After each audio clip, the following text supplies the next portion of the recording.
Hi everyone, it's me again, science illustrator and artist Mattias Lanas. In the last video, I painted a starry night sky inspired by artist Tony Foster's painting from the Atacama Desert of Chile. Today, I'll be contrasting that subject by painting daytime skies with clouds after marveling at the intricate and varied cloud formations in Tony Foster's painting from Denali, Alaska, called Denali and Wonder Lake, looking south from Ansel Adams Point. I consider this artwork to be one of the most colorful in the entire Exploring Beauty journey, what with the bright fall colors in the foreground vegetation contrasting with the cool greens and blues moving into the background. Tony Foster visited Denali in August of 2014 on the recommendation of his travel companion, internationally renowned plant scientist and exploring beauty luminary, Professor Winslow Briggs.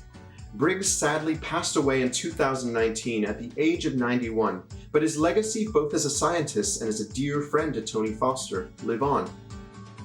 In 1952, Briggs had climbed one of Denali's nearby peaks with friends from his Harvard Mountaineering Club and nearly died when a companion and he slid down an icy escarpment, speeding down the mountain.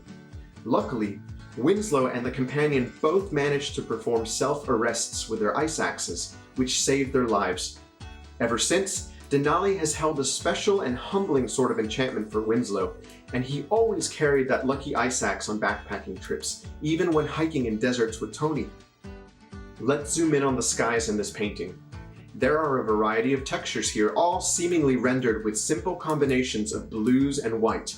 Of course, part of the challenge of watercolors is that because it's a transparent medium, white or light areas are made by the omission of color. Whatever we're seeing here that is white is just the exposed white of the paper. So, we need to plan ahead and leave plenty of white area wherever we want clouds. Some of the blues we're seeing have been muted or slightly neutralized by the addition of other colors to the point where they're more gray or even purplish in appearance. Some of the cloud formations are diffused, hazy, and have soft gradients. Others have sharply defined edges and appear more concrete. It seems like Tony Foster spent a lot of time composing the sky over the course of his plein air experience in Alaska, and the result is a really dynamic, attractive skyscape that meshes in playful harmony with the landscape below. For today's demonstration, we're going to be doing some blotting and lifting of pigment using paper towel and a brush. Be sure to check out my materials video for information about what supplies you'll need. Let's get started. As you can see, I've gone ahead and taped the border on my watercolor paper. This is going to help me create a very clean edge after I've done my watercolor wash. So when I remove this, I'll have a nice straight border. You don't have to do this, and in fact, if you choose not to, you're just going to use your brush to create an edge that's a little bit more organic. So I've also gone ahead and printed out a variety of cloud shapes from online that'll be useful as inspiration for creating my own clouds. We have here a variety of cumulus clouds. Let me show you this one on the bottom. And these I think are interesting because they show different shapes of these clouds, including some with shadows, including one with layers between the clouds, including some that have less diffuse edges as opposed to more crisp, defined edges. And then I also have this cirrus cloud here. Cirrus clouds tend to occur a lot higher up in the atmosphere, sometimes in the stratosphere, and these clouds are super diffuse. They're a lot less defined, and they also tend to have more of a linearness to them. So it'll be really interesting to see what kinds of shapes we can create with watercolors to mimic some of these effects. In addition to the Winsor Newton Series 7 round brush that I've been using in previous videos, I'm also going to be using a different brush today. This is a Winsor Newton flat wash brush, and this is a bit bigger, you can see, than the round brush. I'm going to be using this to load a lot of water and pigment and create very consistent washes on my paper. Specifically, it'll be very useful when I'm pre-moistening the paper before I lay down my pigment, just to get that water consistently spread on the paper. The color palette we're going to be using today is relatively simple. We're going to be sticking primarily with blues, and one blue at that. So I've got here Cerulean and then French Ultramarine. We're going to be focusing today primarily on the Cerulean, which is a bright cyan-like tone. It's pretty good at capturing a bright blue sky and will contrast nicely with the white puffy clouds that we're going to leave as the white of the paper. I'm going to go ahead and mix up a whole lot of my cerulean. Here I've mixed in a little bit of French ultramarine as well, just to give it a bit more darkness, a bit more depth. And as with any watercolor, you're going to want to make sure that you mix up enough of your pigment such that you don't run out while you're in the middle of painting. You're also going to want to make sure that you mix up a very intense version of your color, remembering that watercolor tends to dry lighter than when you first apply it when it's wet. So you want that intensity to be very high, meaning the pigment load in that watercolor should be high versus the water content in that load. And that way you'll have a nice contrast of bright blue against the white of the clouds. If your pigment isn't very intense, then that contrast will just be less. So now that we've mixed up plenty of our pigment, what I'm going to do is start by pre-moistening the paper. And so I'm going to take my water and use my flat wash brush and just liberally apply water to the surface of the paper in a somewhat consistent manner so that I've got a layer of water in here that slowly soak into the paper and make it easier for the pigment to spread. If I tilt my head sideways, I can see where the sheen of the water is, and that helps me to make sure that I'm coating this paper evenly and that there aren't any places that don't yet have water. So now that it's coated, I'm going to work pretty quickly because I don't want this to dry, and I'm going to grab some of my pigment that I've previously mixed up, and I'm basically just depositing some of this watercolor on there. And you can be pretty loose about this because, again, we're creating clouds. We want it to be somewhat organic. So I'm going to start inventing where these clouds should be, again thinking of my reference photos, and just loosely depositing this pigment. And you can see where it hits the edges of what will soon be my clouds. It gets diffused, the pigment starts spreading, but in a very light, fluffy way. I'm going to darken at the top by just dropping in color again and letting the water that's on the paper move it about.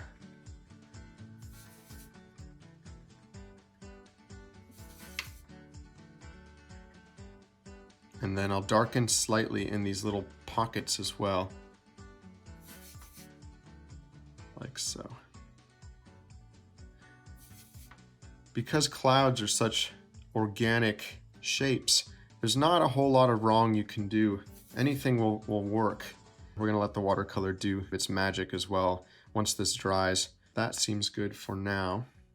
And then one thing you could do at this point is grab a little of a slightly complementary color. So I'm going to grab here this burnt sienna and just a little bit of this color mixed with the French ultramarine will create a somewhat neutral gray in some of the clouds, like this one here at the top. You see how we have these dark shadows at the base of the clouds.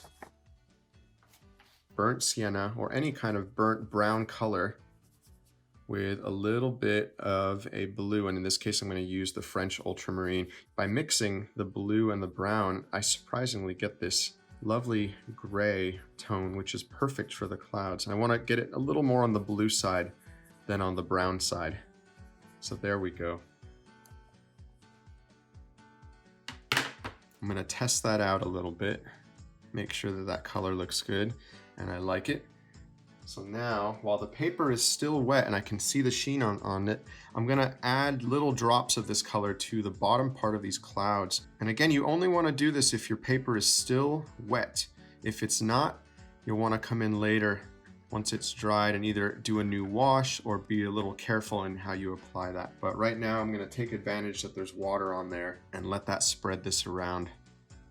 I'm gonna help it a bit, get some of this pigment off the brush, take some water now, and just start to lightly touch up the edges so that we get this gray to spread out a little more.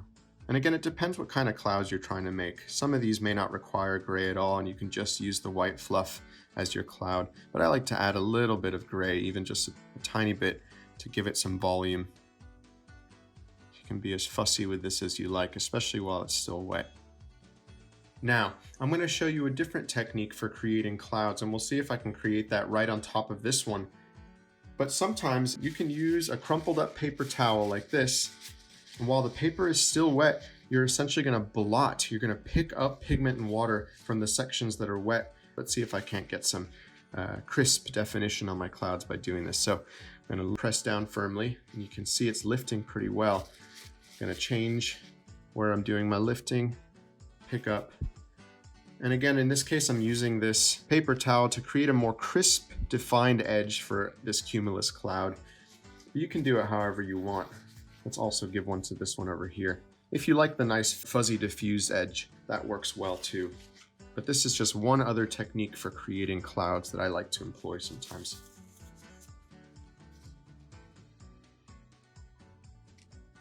So now I'm going to let this dry. Another easy, pretty great way of creating clouds that I sometimes like to use is similar to the first approach, but instead of just painting water over the entire paper surface to moisten it this way, we're going to moisten the areas where we want the clouds to be. So I'm going to start again with a fresh piece of paper and going to use my flat wash brush, and I'm basically going to use water to paint in where I want these clouds to be. And I'm using a fair amount of water because I want these to be nice and wet when I put the pigment on. So again, I'm angling my head sideways so I can see what's being painted. And sort of liberally, but restricted to where these clouds will be, I'm just adding water to the paper. I've decided I'm going to leave this section over here for my cirrus clouds, so I'll leave that as is for right now. But the rest, I'm painting my clouds in with water. And now what I'm going to do is I'll take my round brush, which I've used to mix up my pigment, and I'm going to grab a lot of this very intense mixture of French ultramarine and cerulean, and I'm going to drop this in the areas between the clouds. And as I approach the edge of one of these water blob cloud forms, I'm just going to lightly touch, and you can see how that creates this, what we call a back run, where the water just starts to flow into the cloud shape. And it's pretty fun just kind of working around these cloud shapes, letting the pigment naturally back run into these clouds. And that helps create a very diffuse edge. And again, I'm working pretty quickly because I don't want these cloud blobs to dry up too much, or otherwise I'll lose out on this back run effect that I'm getting.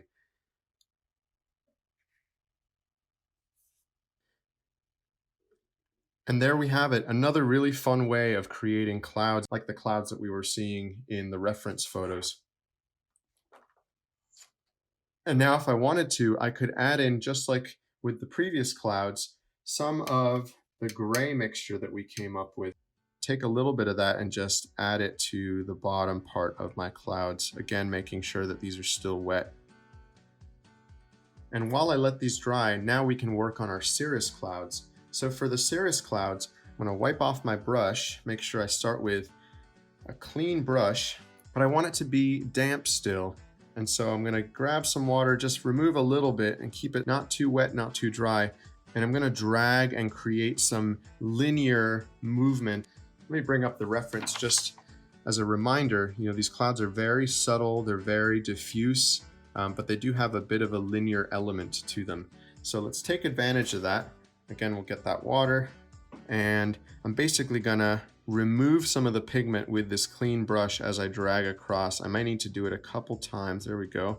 And in between passes like that, I'm gonna wipe off my brush.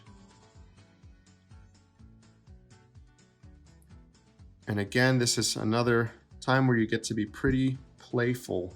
You can apply more pressure, less pressure. Your brush can be more wet or less wet.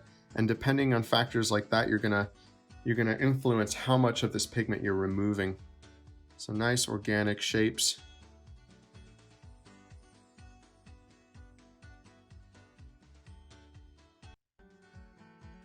You may find that if your blue has dried a little too much, you may need to do one pass as sort of a re-wetting, and then a second pass as the actual lifting. And I want these to be somewhat consistent so that I get that cirrus effect. I'm actually going to switch to my other brush. It's very useful, especially if you use the fine edge to get some of the more delineated bits of these cirrus clouds. And also the big broad area can remove a bit more pigment at a time. but you can see I'm kind of getting that cirrus effect. And so your skies don't need to be just plain pure blue, and in fact a lot of Tony Foster's tend to be very dynamic. There's rain and thunder clouds and all kinds of stuff going on in the skies, and it draws a lot of interest. So I say let's follow in his approach and create some dynamism in our skies as well. So I could keep going with this, of course, and there's different directions that you could go in, different ways that you can fade these effects. Some of Tony Foster's paintings have very stark lines sort of between cirrus looking clouds, and it might look like alternating bands of white and blue, like in this image here. So there's really all kinds of stuff that you can do, but I basically wanted to show you a couple different ways you might approach clouds so that these can be a nice centerpiece in the skies above your landscape paintings.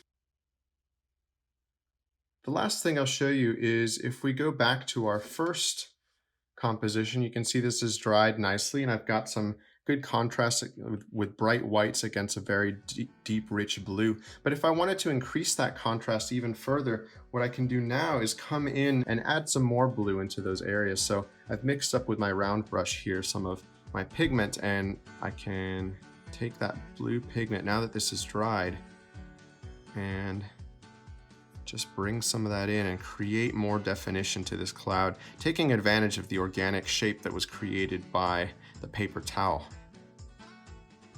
So again, just glazing here, just creating more layers in the watercolor to intensify that contrast. And you can see already what that does in terms of giving more depth, more volume to the cloud, and really allowing it to come out of the frame up here. And I may go ahead and just add a little bit in here to create another area of interest in this piece. And maybe that's good. Now there are some areas in here that I don't want to be as stark, as crisp. And so for those, I'm going to take a cleaned up brush to just kind of smooth out some areas. So use my little sleeve sock and just kind of choose a couple places like this cloud up at the top where I don't want the edge to be as stark. Get some more water. You just basically start to smooth out those edges with a little bit of water and some brush strokes. It's amazing how versatile watercolors can be, but also so finicky, and they're easy to overwork. You often want to spend more time doing this kind of futzing around than you really need to.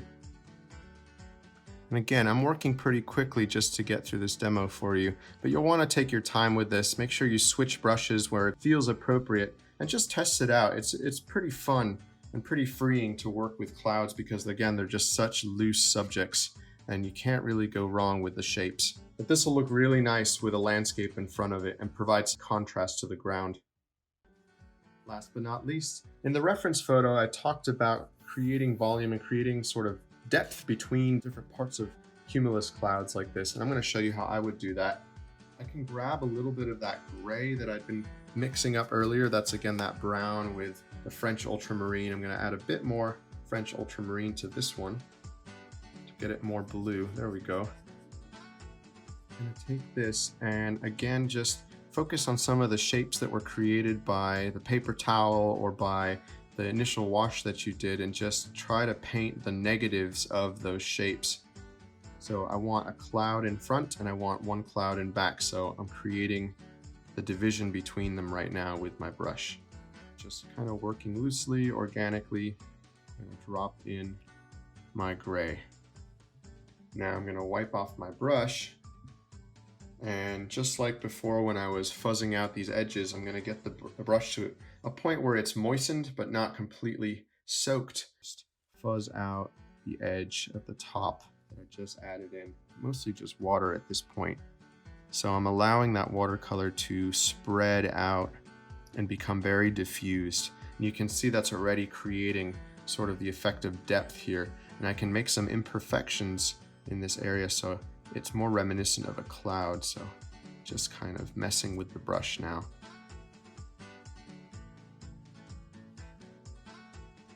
And I might add a little bit more of that gray to the front here.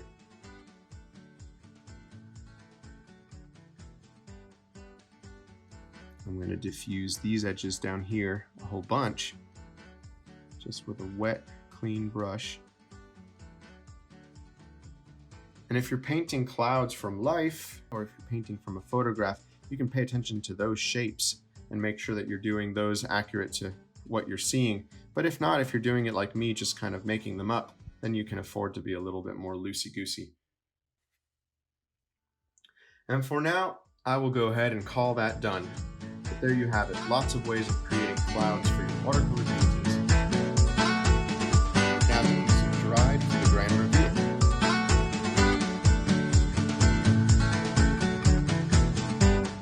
Cloudscape number 1 and cloudscape number 2. I've loved getting to explore clouds and skies by staring closely at the painted skyscapes of Tony Foster's artwork from Denali, Alaska. Join me for other art workshops by liking this video and subscribing to this channel, and by visiting The Foster at www.thefoster.org. Next week, I'll be painting another popular landscape element, mountains, as we explore the French Alps through Tony Foster's painting of Mont Blanc. See you then.